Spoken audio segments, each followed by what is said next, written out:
Please welcome to the show our next guest.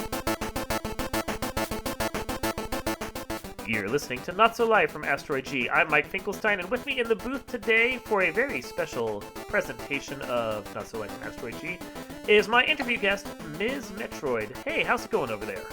I'm doing pretty well. How are you? I'm doing pretty good. You tend to just go by MsMetroid online, correct? Yeah. Okay. I don't really have any other nickname or moniker outside of Tess being my name that I reference myself as. Excellent. Okay, so want to make sure. So I know you from the Final Fantasy randomizer community, although you aren't actually a Final Fantasy randomizer person. You're one of the first people I've had on the podcast that is outside that community for the most part. You are the community's speed gaming representative. So mostly I think of you as a speed gaming person, and I think that would be accurate, correct? Yeah, that's fairly accurate. I haven't actually played the original Final Fantasy game since I was a child, let alone the randomizer. So I'm kind of just there to enjoy the ride with you guys. You're a great community, and there's a lot of really awesome people that I met through there. So it's been really great to be a part of that, even just as a regular person, not just because of speed gaming. Oh, I like that. I guess my first question for you is, what drew you to speed gaming? I am going to guess somehow it is Metroid related. Actually, it was A Link to the Past that got me into it originally. Really? Yeah, I started streaming, I can't remember, 2016, 2017, and I would just play like original games. Uh-huh. I didn't know anything about randomizers. And then I kept having people come into my chat and saying, "Hey, have you played the randomizer? Hey, have you done this?" And then ended up on speed gaming watching some of I think it was the 2017 Key Sanity tournament. I started tracking, commentating, and then just getting more involved and helping out with a bunch of the things on their end. And then they brought me in as a full-time staffer. That's pretty cool. So I'm A Link to the Past. I'm assuming you played that as a kid before getting back into it for your streams and so forth. Was Zelda as one of the series you rather enjoy then? Yeah, probably in the top 5 at least. Zelda, Metroid, Final Fantasy, those all kind of are in the top groups of games that I've played. But it's been a long time since I played anything other than the latest Final Fantasy. So that's on my to-do list to go through all of the Final Fantasy games. I think that might be on a lot of people's to-do list. You go and you look at them and go, my God, that's a lot of games. Yeah, it's a lot. Especially once you start getting game 2 of 10 or game 2 of 12, or, how many are there? Like 16 Final Fantasy games? There's 15, 13 if you don't count the online ones, which I tend not to because that's an even bigger rabbit hole. Yeah. Yeah. That's one that I've been into, so I understand that too. It's a big hole. It's a deep hole. Yeah, massive online multiplayer RPGs. That's something that you get into, and then you come up for air like 3 months later and go, "What the hell did I do? Where was I?" Yeah. Yep. Very familiar feeling. Yeah. Oh, yeah. So, speaking of the games you like, and obviously Metroid, what prompted you to take that as your name? Is that like your top game series you like, or what's going on there? Yeah, ever since I was a kid, as soon as I found out that Samus was a girl, I was like, that's badass. I want to be strong, and I want to be like independent, and I want to be able to do things for myself and not necessarily, be the Princess Peach that always needs to be saved. Sorry, Peach.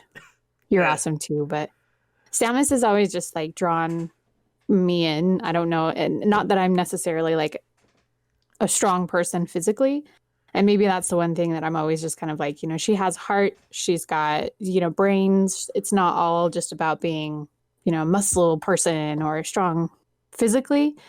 That you can be smart and also kick ass at the same time. And there weren't any like female leads in video games when these games were coming out, so to find out that it was a girl and she's kicking ass, and she doesn't have to be part of a team. It's always just stuck out as like a really great role model. And the games are all awesome and fun. And I always like that exploring and, platformer type of game that makes it so that it's accessible and fun, and it's not too difficult. There are always ways to, get more health or get more ammo or get more skills and stuff like that to help you beat the game. Or you can do it at a low percent and make it more difficult for you. Yeah, I'm not that good at those kinds of games. I mean, I'll be honest with you. The Metroid games are like, I love the Metroidvania genre, but the Metroid games themselves defeat me. Yeah, they can be a little intimidating, especially if you're not used to that type of play Yeah. style. But I mean, I grew up playing Metroid. I have my original Metroid 2 cartridge for the Game Boy Hell yeah. that I've had since I was a kid, and I love all of the Metroid games, including Other M, I was gonna go to pick all on the that one. haters. I was. Well, like I watched speedruns of it, and the gameplay looks okay. I mean, it's not Yeah. bad, but I guess I bump up against the story of that one. Not only like the condescending general that's in charge of everything, but also the fact that he's like, you have these implements, but for no real good reason, we're not going to have you use them. And you, being a strong, silent bounty hunter who can take care of yourself, is just going to listen to us for some reason. Well, she has immense respect for him. He used to be her commanding officer. And so she's not just going to be like, well, I'm just going to blow holes and go past you guys. She has a lot of respect for him. Supposedly, like, she used to date his younger brother or something like that. I don't know if that's anything true. It's just things that I've read in the rumor mill on, the internet that can create any story that it likes. The But fan canon. yeah, yeah. So, like, it doesn't surprise me at all. And there's a lot of other things about the game that people don't like when she meets Ridley in the game, she kind of has like an emotional breakdown, like an adverse reaction to seeing him again, because this is literally like the 8th, 9th, 10th time that she's gone up against this, space dragon. Seemingly immortal character. Right. And it's immediately following the events of Super Metroid. So it's after the baby Metroid that she's had several interactions and everything with. And it like, I don't see it as a weakness. I see it as something like PTSD. And I don't think that's something that people should take lightly or to dismiss that easily. That's how I see it, as my perspective of the game, is that it's trauma. And so she has this moment where she's kind of flashing back to everything that she's been through with Ridley. And I don't see it as a weakness. I see it as a real life thing. And I appreciate Nintendo for putting it in. I mean, you've given me a new angle on that game. I will go back and I will analyze it again based on that. Yeah. That is an interesting take on that. I think the way that the gameplay works out, as far as like the controls and everything, visually it's great, because it gives you the feel sometimes in certain areas of having that side scroller, because you do move left and right, but you also have some of the 3D rooms and the open areas that you can explore. I think that they've done excellent with the skills in the game. I even like the it's like the deflect, or like the combat moves where you can like jump out of the way of a missile. Mm-hmm. I think that's cool, because I think that Samus in real life would probably be able to do a lot more stuff like that, rather than being so limited to two dimensions and things like that. So I appreciate the game for having a more real combat effect. So since we're talking about like the various Metroid games that some fans might have a grudge against, where do you fall on the divide between AM2R and Samus Returns? I'll always love the original. Like I said, I have the original cartridge still, but AM2R is a beautiful game. It's brilliant. It has challenges, that once you get to the end and you have all of the Omega pirates and stuff that you have to go through, the Zetas and everything, it really is quite fun and challenging. I love the way that they incorporated all of the same feelings from the original Metroid 2. But I never played the DS one, the other one that Nintendo actually released on the 3DS. I don't actually have a 3DS, so I couldn't play it, but I've seen it at GDQ and ran through different speedruns and stuff. And it just seems so janky. Like they didn't put full effort into that remake. And so I haven't had any interest at all in playing it. But I love AM2R. I thought it was brilliant and fun the few times that I played it. And I like the fact that somehow the fans have managed to continue supporting it, on the down low. Yeah. Just, shh. Shh, we don't talk about that, but it's cool. It's cool. Yeah. Yeah, no, the Thank you, few. internet. Oh yeah, no, nothing really ever dies on the internet. No. Yeah, the few times I've seen Samus Returns in action, it's always the finding a way to go out of bounds here or there or Hmm. whatever. And like the speedruns for the standard Metroid games before that don't really rely, well, at least not the 2D ones, don't really rely Right. on that. The Prime games are something else altogether. Yeah. Yeah. I do know that there are certain ways that in Super Metroid, using the X-ray scope, that you can go out of bounds and kind of like get behind layers in the game a little Uh huh. bit. But it's a lot more difficult to do. It's pretty frame perfect, and it really only helps you in a certain areas. Obviously, it kind of has the same way that you can like get to the Triforce room in A Link to the Past without having to kill anybody. You can do something similar in Super Metroid where you can get to Tori and stuff like that without having to do anything. So yeah, there are ways to do it. It's just you're ruining the fun at that Yeah. point. You're That's not playing the game. that's kind of how I felt about the various Metroid Prime speed runs too, where they're like, okay, so we're gonna bounce out of this hallway and go run along the top of the entire world and not Yeah, see yeah, anyone or do anything. Like, are you even playing the game at that point? right. I Yeah. kind of feel that way about a lot of speedrun strats. I don't personally do too many overworld glitches or anything in any kind of game that I run, just because I feel like it ruins the nostalgia for me, and I'm a big fan of that sort of stuff. So I try not to do too many glitches in any game that I play. So Yeah. The I love the Castlevania series, so the Metroidvanias for that are among my jams. And the seeing the out of bounds that people do to get through the game fast, I'm like, that takes a lot of technical skill and frame perfect tricks, but like you're not seeing the game at that point. right. Yeah. Yeah. Which there's a lot of heart and soul that go into a lot of video games, and I kind of want to see the artistry of it sometimes. So, what is your favorite Metroid game then? I probably would have to be Super Metroid just because it's the one that I've played so much. Um, It's gorgeous.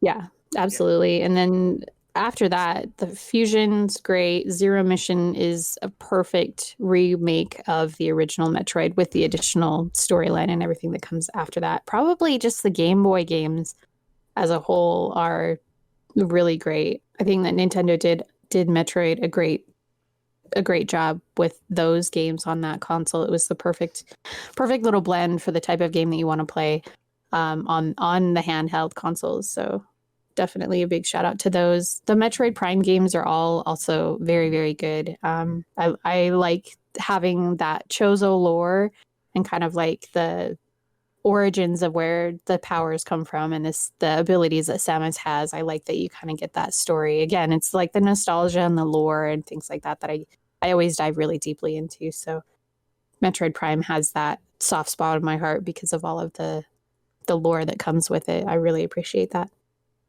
So, would you say you've been like a Nintendo fan for most of your life then? Yeah, absolutely. We grew up with Nintendos in my household. One of my fondest memories from a family home video is watching my dad, who's just about to turn 80 next year. He's old fogey. Um, watching him play Duck Hunt on one of the original Nintendo Entertainment Systems that we had. Um, it's just it makes me smile every time I think about it and how frustrating he got. And he's like this dog in this game is just he's ruining everything for me. I can't ever hit the ducks. And the problem is that he had the gun like right up against the TV, and you know that Mm, that doesn't really work, you not know. as well. Not as But well. he didn't know that, and obviously at that time we probably didn't have any idea that it didn't work either. Oh, But that dog's a jerk. I know he is. He laughs at He me. does. What a bully! The one feature Nintendo needed to put in there was just the ability to shoot the darn dog. Ah, I think everyone tried that at least once. at least. Just get off the screen and let me get back to the ducks, guys. Come on. Yep, yep. But yeah, Nintendo is definitely probably between that and with the Super Nintendo having both the Sony titles, the Nintendo titles, things like that. It's always been a split between the two. PlayStation and Nintendo are the consoles that I've had consistently going through my life, and so those kind of games have stuck with me a lot. Obviously, PC gaming came later, and has now kind of dominated the field a little bit. So there are quite a few Metroidvanias or even just PC Mhm. games and stuff that I enjoy as well. It Yeah. makes it easier to enjoy the classic games without having to own the consoles as well. So who doesn't love video games?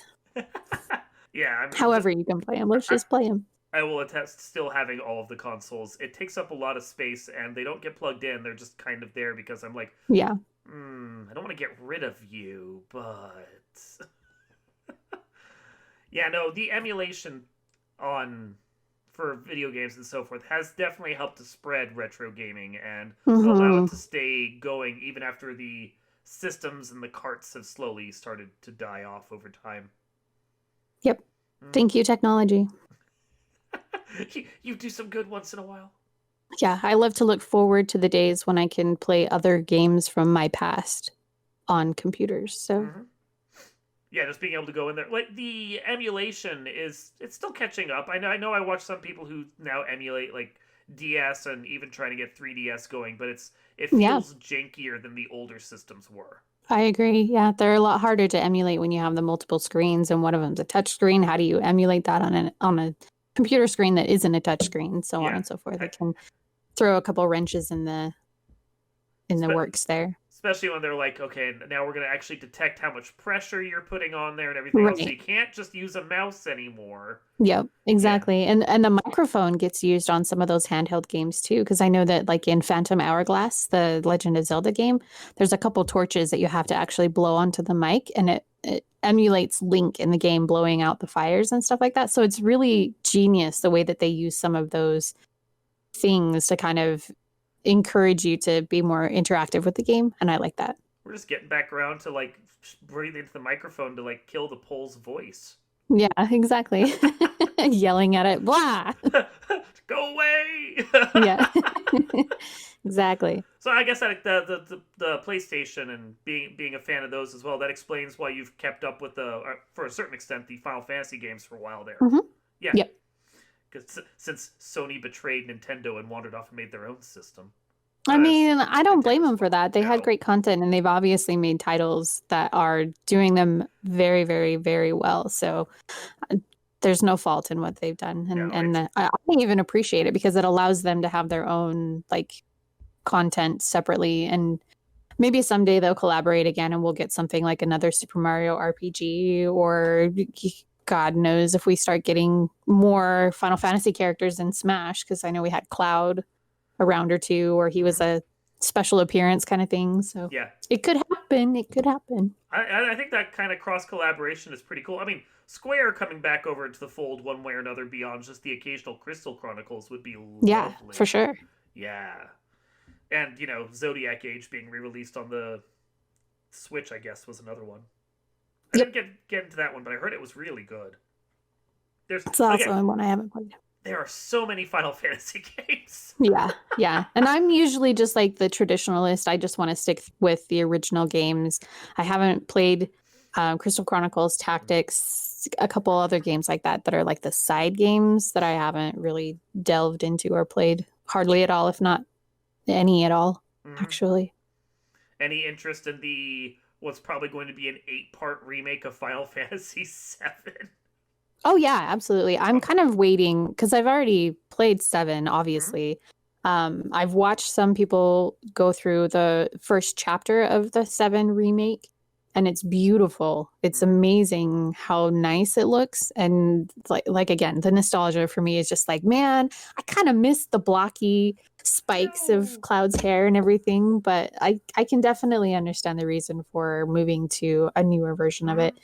Mm-hmm. Bringing a lot more of the story in, I think, is appealing to me as well. I like the story and the context of a lot of the different characters and the way that they're connected. It's not something that I've played yet, but I'm trying to decide if I want to wait for the PlayStation 5 and more of the 7 chapters, the remake chapters, to be released before I really start playing them, because I kind of want to do like The full all of run. them back Yeah. to back rather Yeah. than like do one and then wait a year and do another and then wait a year. So Yeah, their release someday schedule on I'll play that's it. weird. Yeah. I do have a PlayStation 4, but I don't know if I want to wait for the 5 to start playing 7 remake, or if Mm-hmm. I start it on the PlayStation 4, who knows? I guess it really depends on how quickly they release the additional chapters and whatnot. Well, So between backwards compatibility and the very likelihood that they'll just re-release a version of it for PS5 anyway, right. holding out may not be the worst idea. Yeah, exactly. And I have so many PlayStation 4 games that I haven't even touched. So I have time to get through those. And even if I do upgrade to the PlayStation 5, I'll still be able to play those with that. But like, I'm in no rush to go out and pre-order or purchase the PlayStation 5 right Yeah. away or anything. So You or me both. I'm still sitting on the Spider-Man game that everyone says is yeah, brilliant. Yeah. I've played like an hour of it, and it was beautiful and it was fun. I was worried I would get issues with motion sickness while playing it, and when you're swinging on the web, it can kind of trigger that a little bit. But Yeah. you have the ability to kind of control your speed and the rotation of the camera, so there is a way to kind of slow it down so that it doesn't affect me too much. I have a hard time with that in some first-person shooter games that the motions, if the environment is moving and the screen bobs as I'm walking and my arms are moving at the same time, it's a lot of motion and movement that really messes with my head and makes me feel sick. But Yeah. it doesn't happen too often, fortunately. Overwatch is the worst for me on that. That is a game that I tried to get into, and I couldn't. I guess I have issues getting killed by 12-year-old griefers over and over again. Yeah, it's true. I mostly have just ever watched anybody play it. I haven't played it myself. I just know that if I were to try, I wouldn't be able to play very long because of the way that it moves. It's too fast paced and everything kind of blurs, and that gives me a massive headache. So I can't even watch people play it for too long. Yeah, that's fair. No, that's absolutely fair. But you do play other, I guess, 3D style games and on your PC, because I have noticed that on a fairly regular basis you're working your way through The Witcher, the third one. Yes. Yeah, I have actually through this whole year have started playing all of the Witcher games. I started with the first one, finished the first one, then I watched the Netflix show, and then I played the second one, and I don't know how far I am in the third one. It's my first time playing it. I couldn't tell you. Exactly. I got 2 hours in, but I played it on console, and the console edition is, in case anyone was curious, absolutely wretched. So, oh no. Yeah, no. I got it for the 360. Was it 360? I didn't think it was the one. It's somewhere on my shelf.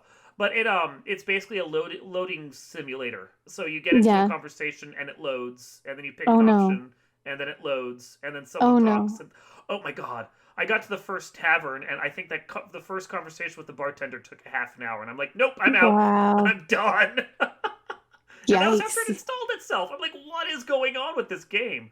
I keep meaning to go back and give it another try, because I hear the PC version is good. Yeah, it's been flawless for me to play any of the Witcher games on Steam. Honestly, it's been probably one of my most enjoyable PC gaming experiences. I don't know how it is that CD Projekt has made these amazing games and not had more recognition for it. I'm very excited about Cyberpunk 2077. Oh yeah. But I will probably be one of the people playing that later after its release. I have a little bit of a backlog. Once I finish Witcher, I'm going to play through the Ori games, which I haven't played yet. Okay. And then the La Mulana games after that. You do have a backlog. Yes, yeah. There's a couple games in between each of those that I want to play, but they're just little shorter platformer type of style. So. Yeah. No, that Cyberpunk game pretty much had me sold when it said they had Keanu Reeves on board, and I got to see some of the art for it. I'm like, well, this looks like it at least has some professional content going on. I will probably do what I do with every video game and wait a couple months so we're not playing the beta test live at that point. Right. Yeah. Yeah. I agree. And game makers are bad about that at this point. I agree. Yeah. The quicker release dates, they'll perfect it after it's in production. Sure, yeah. Patches. Womp womp. Yeah. We're their beta test at this point. Why do they even have game testers now? So, the Witcher TV show, I did cover that on my website, so I'm curious, what are your thoughts on it? I was entertained. I agree with the popular opinion that the timelines and the way that they kind of switch back and forth between that could have been handled a little bit better. There were a couple aha moments while I was watching the show that I was like, oh, okay, now I finally understand the difference in this time versus that time. And then by the time you get to the end, you're like, everything now makes sense and I get it.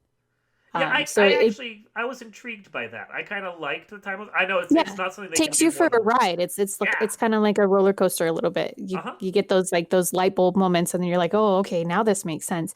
I didn't mind it at all, really, and I thought that it was kind of something to keep you paying attention because then you're like, okay, wait, no, the clothing here is different than it was Hmm. here, and you can kind of tell like their faces. There's aging and stuff that's it's subtle, but if you're paying attention and you're watching, you'll pick up on it. And I don't think that for me, it didn't detract from the story too much. But I do think that at least playing the first game is really important because you kind of get an introduction to the characters and stuff like that. Hmm. So you're not quite like, well, who is this person and how do they know each other? That sort of thing. The only thing that I compared to the games from the show is the look of a couple people. I'm just kind of like, I probably would have chosen a different person for that. But um, my understanding is that they're sticking closer to the books rather than the games. And Hmm. so it makes sense at the same time that they're doing that as well. So Yeah. Yeah. I don't fault the show for any reason. I think it was beautifully cast. The action in it is amazing. The sword fights, sword play, and stuff like that is top notch. Definitely would recommend checking it out if you have a Netflix account and you don't mind, some gore because heads get chopped off. But that's in the game too. So if you Yeah. played that, you're prepared. I hope. I mean, if you like Witcher, it's par Right. for the course there. That's just Geralt for you. You shouldn't be surprised by that. No, I like the multiple timelines. I don't think that that's a trick they can pull off twice, though. I think they're gonna have to tell a more linear storyline moving forward at this point. Yeah. I think if they do any kind of like timeline changes, they should have it separated per episode. So that you have like an Hmm. earlier episodes are kind of like the earlier part of the story. And then later in the season, if you change it up and kind of like say, like 10 years later, okay, maybe not that many years, but even just like, because as I understand it, they're going to do a little bit of like origination story for Geralt in the Hmm. next season. So they'll probably have a little bit of timeline shifting again, but it could just be like the first episode is like the origin story of Geralt, introduces more Witchers and stuff like that. And then it kind of moves into Ciri being trained Yeah. at Kaer and stuff like that, which is how the third game plays. The Yeah. first time you start in Witcher 3, you're in kind of like a memory. Hmm. And so they could do something like that. I think it would work out okay. Yeah, I got through that portion of that game. That was actually pretty good on its own. It was only Yeah, when it was a good Geralt little took over. tutorial Yeah. introductory kind of thing. It was really great. Yeah, yeah, it was just once Geralt took over, and I actually had to start talking to people. I should have just Yeah, avoided exactly. talking to people. That's what. The unfortunate thing is that you have to talk to people in those games. The dialogue and the conversations that you have are very, very important. That seems so out So of you character. can't play He's that game without stoic. talking to people. I agree. Yeah. So branching out farther afield, since we've talked about video games and video game related stuff for a while, what are other interests of yours? I love movies and TV shows and music. Pretty much like if there is a subscription service for any kind of streaming thing, Netflix, Hulu, Disney Plus, I probably have it. There's like me talking about my video game backlog. There's even more of a backlog for movies and TV shows and things that I'm dying to watch and I just never have time. And then of course I'm like, well, I could just wait and binge watch everything once all of the seasons are released, and then That's a a new trap. series pops up, and I'm like, Yeah. okay, I could watch this after this one, and then it's a never ending game of Oh yeah. of winning or losing, I guess. Yeah, that's a real trap right there. It Because is, yeah. you're like, I'll wait for this, and then you wait like 7 seasons. You're sitting there going, well, that's like 80 episodes. I don't have Yeah. time for that. Yep. You're like, well, I agree. I'll just wait until someone else says that I should watch it. And maybe they'll get me into no that's a pit you never escape from. I will watch shows and movies Mhm. based on a recommendation sooner than I would without. So if anybody does say something like, "Oh, the show is really great," or "I like this series, you should watch it," I think you'd be interested into it. That's about the time where I'll like shift it up in the list. And it kind of changes the priority on things. And there are a bunch of shows that I'm just like, man, I know nobody else really watches this, and I think it looks really interesting, but I don't know if I want to invest the time in it and find out that it sucks. Well, I'm curious. So What is on this list of yours? Because I watch everything. I am sad and watch everything. What do you got? Yeah. Well, I'm finishing up the most recent season of Peaky Blinders, which Okay. is a BBC show that's Yep. has a partnership with Netflix. They release it on Netflix Hmm. after it airs originally in BBC. It's a show about the Irish mafia after World War II. There's a lot of real life characters and real life situations in history that happen, and it's kind of like a historical fiction a little bit, where they bring in historical facts and events that happen, and they tie in this family that's like this Irish mafia mobster group. And it's so good. The acting is amazing. The music in it, there's a bunch of covers of um like rock songs and stuff that Hmm. they've had these groups come in, kind of like what's that there's a jukebox performance group on YouTube where they Oh, that's take cool. current songs and they kind of turn it into like a 1920s 1930s like swing music Uh huh. or like old jazz tunes and stuff like that, and they'll do covers of these songs. And it's just like that, where it's like you might hear Paint It Black by, you know, Hmm. God, the band name is Rolling escaping me Stones. right now. Yes. But then it's like redone in this like mafia, like I like kind that. of darker tone that, I mean, Painted Black's already kind of dark, but, Oh yeah. um, and so it creates this like familiarity with it. And the Mhm. way that the show is done is brilliant. The dialogue is smart. The acting is great. The cast is amazing. So yeah, that's Scarecrow's one in that it. I I would know that. definitely recommend. Yep. Yeah. Yeah, that day the music thing was something that Westworld also did, that Yeah. doing like covers of that on the player Mm-hmm. piano, which I thought was really kind of cool. Yep, that's another show where I actually think that the composer for Westworld did the same music for Witcher. Yeah, I think so. Um, and that's the such a great Hmm. guy that does a lot of that. He's But like I know his name when like I read it and I'm like, "Oh yeah, that's the Westworld guy. That's fine." yeah, Most yeah, people's names I suck with. The only one I can remember who's another composer for TV shows is Bear McCreary, who did like um Black Sails and a bunch of other songs. And it's just because the name Bear McCreary just stands out in your head. His first name is Bear. So yeah. And oh my God, Black Sails, a shout out to that show, because that show is oh, top notch. I mean, yes. I had an issue with the fourth season. Hmm. It was a little drawn out, but the show overall is amazing. That's like Hmm. what I wanted Pirates of the Caribbean to actually be like. It's like Yeah. an adult version of Pirates of the Caribbean. It's pretty Hmm. much the best way that I can describe it. And I recommend it to anybody who watches it, because that opening song Yes. Oh, seriously with the hurdy stirs gurdy. my heart so Oh, much. It just like I just want to like, oh man, it's such a great opening tune. yeah, that with the 3D visuals that look like marble, and it's oh man, that right there sold me on the show. I'm like, I will watch however many seasons you guys produce of this just for this opening alone. It's so good. Yep, big agree. That's an amazing show. Yeah. I would recommend it to Hmm. anybody. So yeah, Was there it's anything another on great your one. list that you were like thinking about watching but hadn't gotten around to yet? Yeah, there's a lot of things. I haven't started Altered Carbon. Yeah, you can skip that. I need to, well, I guess I actually did finish Sherlock. I It keep was thinking good there's for like one more episode. That's it. Yeah. I yeah, finished Breaking Bad, another one that yeah. is That was decent. definitely highly recommended for me. It took me a long time. I had a hard time getting into it Hmm. after one of the main characters dies. And then the way that it happens, I was so angry with one of the characters in the show over it Yeah, that I was just like, I can't watch this right now. I think I know what you're talking about. Yeah, I get you. Yeah. Yeah, Yeah, I don't know. no, I get you. I get you. Without um, going into spoilers, although I totally do spoil. Like that show is yeah. what almost a decade old at this point. Spoilers are Yeah. fine, but yeah. Right. Um, No, yeah, there's, I sat through 2 seasons of Altered Carbon and the anime, and I will admit, even with having God, what's his name, Anthony Mackie come in for the second season, and that made it better. That show just still didn't hook me. I think I watched it out of like requirements for my website, and that was about mhm. it. Yeah, but no, Breaking Bad, I loved. I even sat through El Camino, which was kind of okay.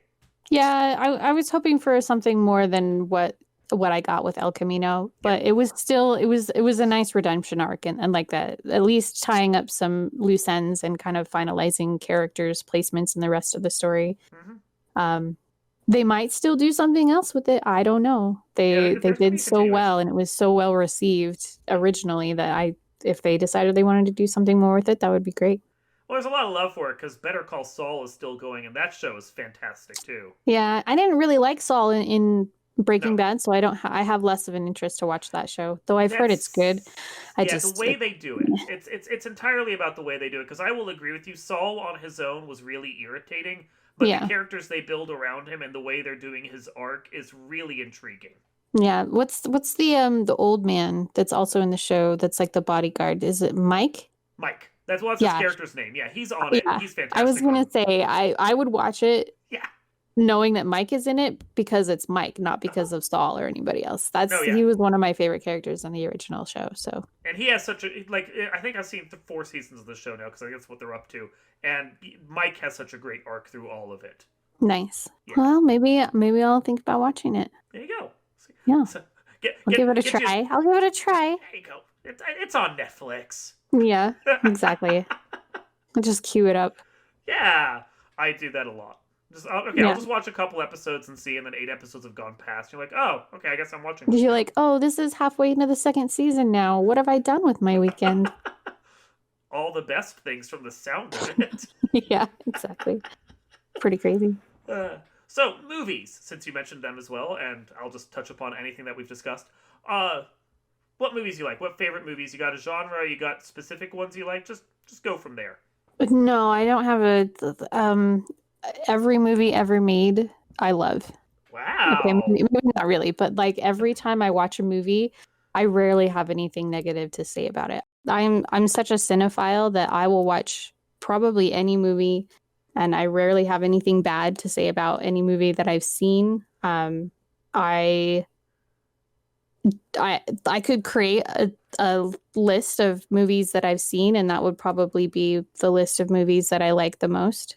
Um, I I don't really like if anybody were to say to pick like a top 10 movies, I would probably just have to go with like the first 10 that I could think of because I've seen so many movies and there are so many movies that I love and all for different reasons. Like if you were to say like favorite composer, I could be like, hell yeah, like I could go with John Williams, I got Hans, like there's so many different things, even just to pick favorite actors or actresses, that's like an impossible task for me.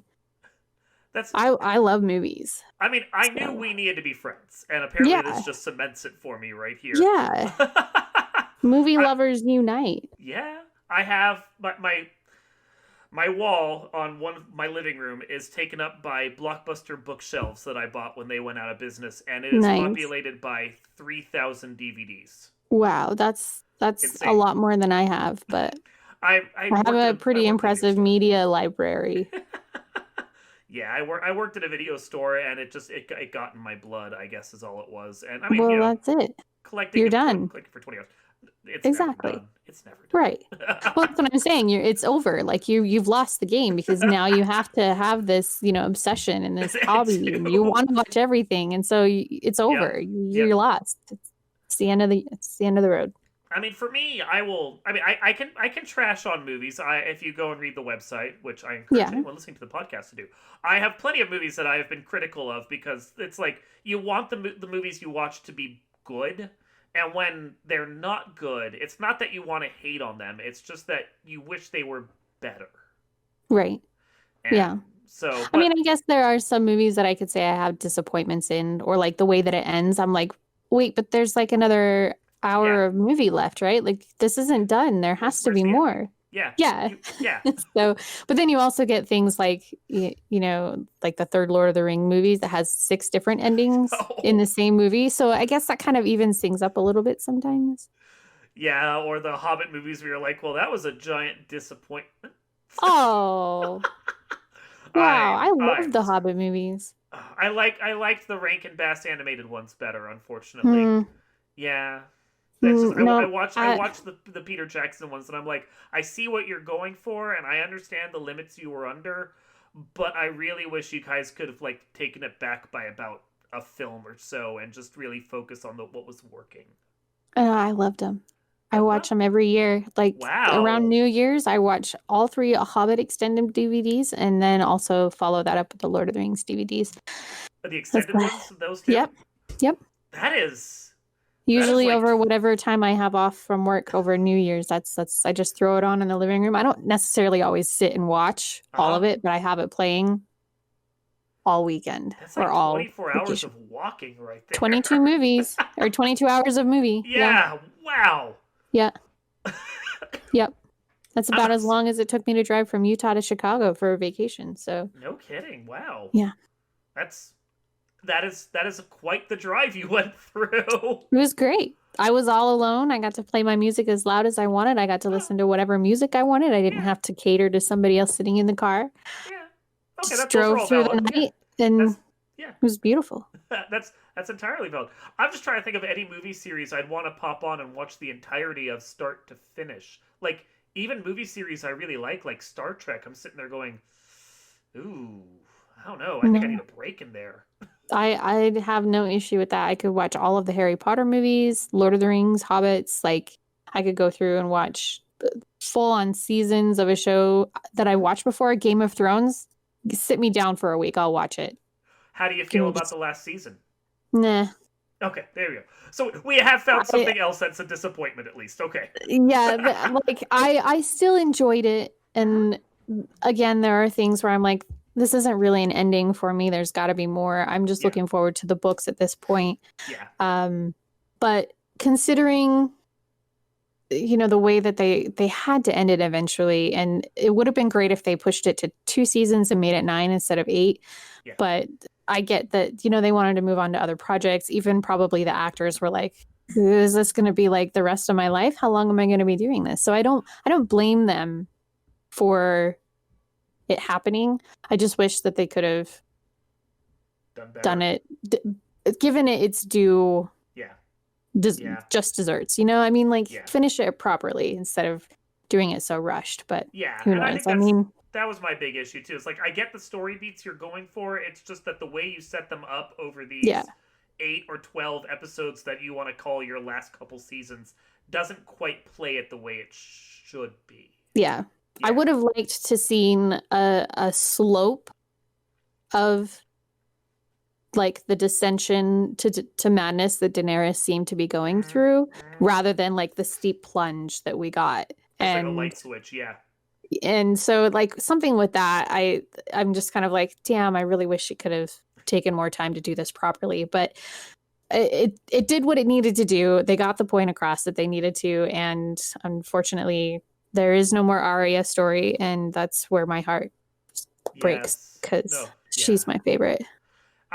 You watch that ending and you're sitting there going, so now we get a spin off of her just going and traveling off Right, to the west and right. Where's Arya's season? Let's yeah, go. but her just being a pirate, I would watch the hell out of that for Yeah, 5 years. Come exactly, on. exactly. Bring her into the Black Sails universe. Oh, now you see, now I'm on board. Yeah, exactly. I don't know. I kind of feel like we've gone through all the major things that we've come up with at this point. Was there anything you want to talk about? Anything else that occurred to you? I do want to tell people that if you haven't seen it, you should absolutely 1000% go watch Hamilton. That's my Okay. latest obsession. Yeah, that I think for once you and I have hit upon something where I'm gonna have to hard disagree with you on that one because I tried and I couldn't get into it. But in fairness to me, and I'm not judging you for your like of that because I have sisters that enjoy the hell out of it. I'm just not a musicals person, and I'm not a Well, rap person. then that's So fair. That's yeah, fine. yeah, I think the only one thing that I usually say is that it's like, while it is a musical, it's not like your classic, like almost opera like sing song could put hmm you to sleep musical. This is like hip hop. It's like 80s, 90s hip hop. It's not like rap of the current time. It's smart, it's witty. There's some really great zingers in the show that like you can't help but laugh. Some hmm of the best performances that I've seen, even in film, are on this stage. And the first time I watched it, I cried like the entire time that I watched it. And this was only like 2 or 3 weeks ago. So ever since then, I've watched like interviews and listened to all sorts of articles and discussions. Just this past weekend, they had a fundraiser and they had like a cast questions and answers kind of thing with the original Broadway crew. It's just so smart and it's relevant. And I think that if you have any interest at all Alexander Hamilton is one of the most under discussed people in the entire world for everything that he did for the United States. Um, it just brings so much great story. It's such a unique story, the life of Alexander Hamilton. He died as one of the youngest four founding fathers of the country, and his story never gets told because he died so young, and everybody else lived and got to have long lives, and everybody knows their stories pretty much, but kind of Hamilton gets left behind. So it's a great story. It's a great performance. Patriotic musical I think of course, is 1776, and that's all Ben Franklin and Thomas Jefferson, and of course John Adams. John Adams being the lead character, basically, of that whole thing. And you are right. We do have an emphasis on certain figures from that time period, and others kind of get overshadowed. Yeah, Hamilton is great. I like 1776, but Ben Franklin and John Adams are only mentioned in Hamilton. They don't even have somebody playing the roles. Yeah. So it's like that's how much they wanted to really focus on the story of Hamilton. Washington, Jefferson's there, Madison's there, but a lot of people don't even know who like John Lawrence is, who very much about Lafayette, Marquis de Lafayette, who was one of the integral people who helped with the Revolutionary War. And just a lot of these people kind of just, people know their names, but they don't know anything about them. And so it's such a good story. I can't sing its praises enough. If you can get through a musical, you should definitely watch it, because it's like all I can talk about for the last few weeks. And it's a really important time in our country right now. So I think it's really important for people to maybe study up, learn a little bit more about our nation's history, what people have done to fight for it. It's almost shocking how similar some of the fights that they were having back then we're still having now. And so it speaks to me very deeply. And I'm trying to encourage people to watch it, because I want people to have a broader view of change and what change can do for our country. So I think it's important. In their government. Yes. Mm-hmm. I think that's entirely valuable right there. I wouldn't normally dig into someone's political leanings, although you did kind of raise it. But I will say, on my side of things, I'm someone who's basically voted from the first time that I was allowed to. And to see people online are suddenly going, I don't see a point in it. There's no reason to. It doesn't change anything. I was like, it doesn't change anything because you're not voting. Right. Yeah. Yeah. So. Yep. I know that in the location where I live in Utah, it's a lot harder for my vote to actually feel like it counts, because of just the demographics and everything that are here. It's not like untrue. It's very, very true. I'm kind of screwed with where I live, but there are other things that you can vote for that don't necessarily have to happen on a federal level.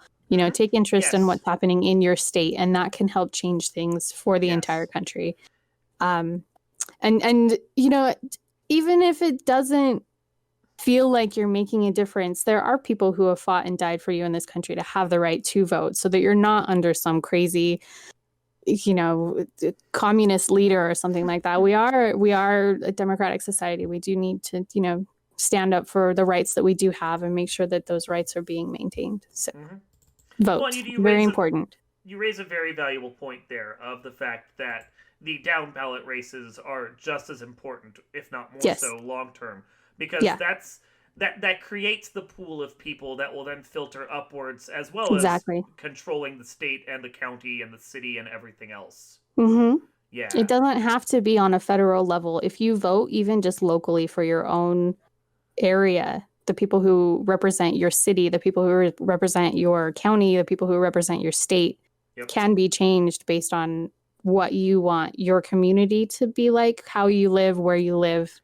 If you project that, or, make sure the people who are doing what you want are taking care of you, are the people who are in leadership, then that moves upward, and then the state can change as the cities change, as the counties change. So, and if you have kids, it's important to take a note of who's in your board of directors for your school councils. And, it doesn't even have to be government, state government. It could just be like taking care of your city and the people around you and things like that. Take notice of what type of buildings are going up in your area, look at different foundations that might want to do area cleanups or, park maintenance that isn't getting taken care of.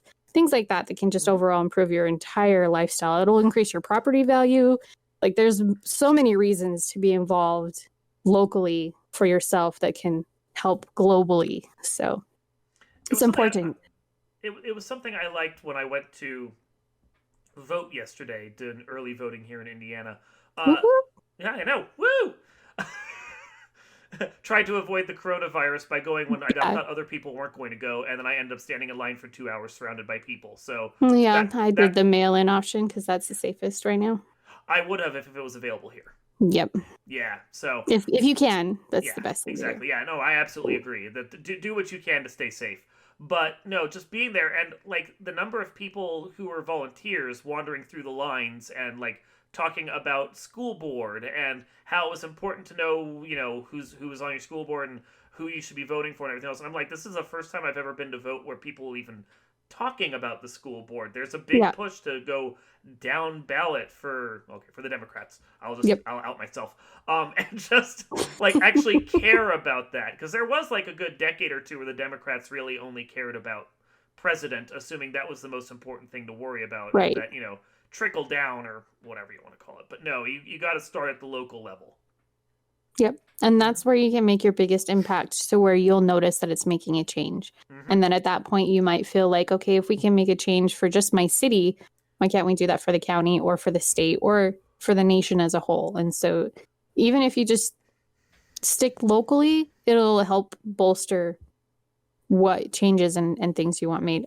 Obviously, if you're not on the side of the Democrat and you have your own needs as a Republican, or if you have no affiliation at all, it's still very important to improve your own communities, because it does help you with several other things in the long run. If you got kids, it helps improve their neighborhoods, the places that they grow up, school boards, everything like that can be changed. Even just like the shape of your neighborhood. If you have a park nearby and it doesn't get cleaned out or anything like that, maybe reach out, start checking to see if there's people that want to come and clean. They just need volunteers. And then at that point, you could just volunteer yourself, because you yourself could be improving the area. But I don't know. I get people don't have enough time in the world to always do all of these things. So, But even if you donate $10, that makes a big difference. That's something. Yeah. Yep.